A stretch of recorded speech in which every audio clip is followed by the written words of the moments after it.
Let's turn focus to Sri Lanka polls. Campaigning for Sri Lanka's presidential election set for Saturday has reached a fever pitch, with candidates making their final push to attract the voters. The top contenders have been conducting meetings and rallies in various locations, tackling a variety of issues. As the incumbent president, Ranil Wickremesinghe, seeks a re-election as an independent, he is challenged by opposition leader Sajith Premadasa from the Samagi Jan Balawegaya and Anura Kumara Dissanayake from the leftist alliance of the National People's Power.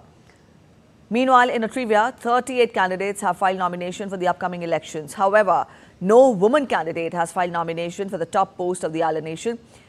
Women make up to 52% of more than 17 million Sri Lankan voters who will be voting in this election. But since the country introduced the universal franchise in 1931, the number of women in parliament has never crossed a threshold of 7%. Today, they are just 5.3% of its 225 members and historically held only a fraction of cabinet positions. Dr. Ahmed Muin Farooqi joins us from Colombo. Ahmed, good morning. Get us the latest on how is the election fever, the electioneering picking up in Sri Lanka. We tell our viewers that the elections will be held on Saturday. Good morning, Preeti, and good morning to all our viewers. Yes, you see all the candidates, the front-runner candidates have been conducting their election meetings and rallies, trying to woo the voters as far as possible, talking about the promises they have made in their respective manifestos. But you mentioned earlier in the story that the women representation, although it exists in the entire island, in the workforce, but there are hardly any women candidates who are present in the race, in the fray as of now for the presidential elections. Yes, you are absolutely right. It's also an unfortunate circumstance that women have not found a predominant position in the politics. And if you look at the manifestos of each of the candidates, the incumbent president is probably the only one who has talked about, promoting women more in the business and in politics.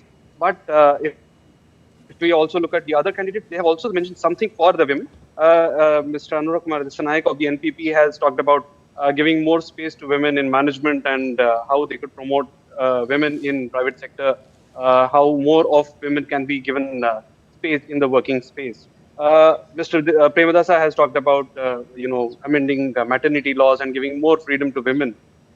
And these are all those sporadic and smaller efforts. But you see, most of the existing parliamentarians in the parliament in Sri Lanka, they are male, and a small chunk of about 5% are the only ones who are female. And they have, on various occasions earlier, they have mentioned that there's a stronger push that is needed to promote women more in the politics. A mere, lip service to it, it's not sufficient. A mere passing of quota system is not sufficient. Systemic change is something that is required. That said, yes, the election, the preparations are going on. The polling cards have already been dispatched, and more than 98% have already been received. And the postal department has said that those who have not received their polling cards, they will be able to get it from tomorrow onwards, and they can collect it up to 21st. At the same time, the Public Security Minister, Mr. Tiran Ales here, has said that there will not be any curfew on the day of the election. And at the same time, he has mentioned that there will be all efforts that will be made to conduct a peaceful and a safe election on 21st of September. All right, Emma. Now, this was about the arrangements that have been put in place, and you tell us that insufficient representation of women is a matter of concern, in the political circles in Sri Lanka. But then, what else are the challenges that will be faced by the new government? Because we've seen how the economy is still trying to come back to normalcy after the political crisis last year. Help us understand what are the challenges that await the new government. Preeti, very right.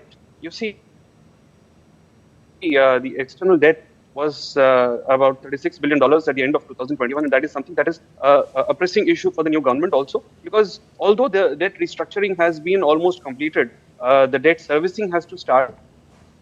There is going to be a moratorium till 2028, but the issue will be to ensure that the government revenues are ramped up, so that when the debt is the repayment of the debt is started in 2029, sufficient reserves are there with the government, so that there will not be a deficit again. Traditionally, Sri Lanka has been a twin deficit economy, and that is both budget deficits as well as fiscal deficits exist. And this is something which has troubled a lot for the economy, and 16 times it has gone to IMF for a bailout. And this is the occasion when people would be able to choose what would be the direction in which the government has to plan out for the future as they go ahead into the last 25 years of the centenary celebration of the country. The country was free in 1948, and now that we, as India, which we call it as Amrit Kal, the people here in Sri Lanka, they say that this is the period that is running up to the centenary of Sri Lanka, and they are hoping that a country will be made in which the reliance on imports is less and domestic sector is improved. The economy is revived in such a manner that people will not have to rely on bailouts now and then. So people have been talking about strengthening the economy as well as creating jobs. At the same time, the new government will have a challenge in terms of also reconciliation issues. There are ethnic issues which have been long-standing in Sri Lanka, and that is also another issue that will come up for the new government. Right. Meanwhile, the next year, Sri Lanka will also have general elections for the parliament. So that will also be the strategy for the new government to ensure that their party or their coalition, whosoever comes up as the winner, will have sufficient numbers in the parliament. All right. Thank you so much, Ahmed, for joining in with those details.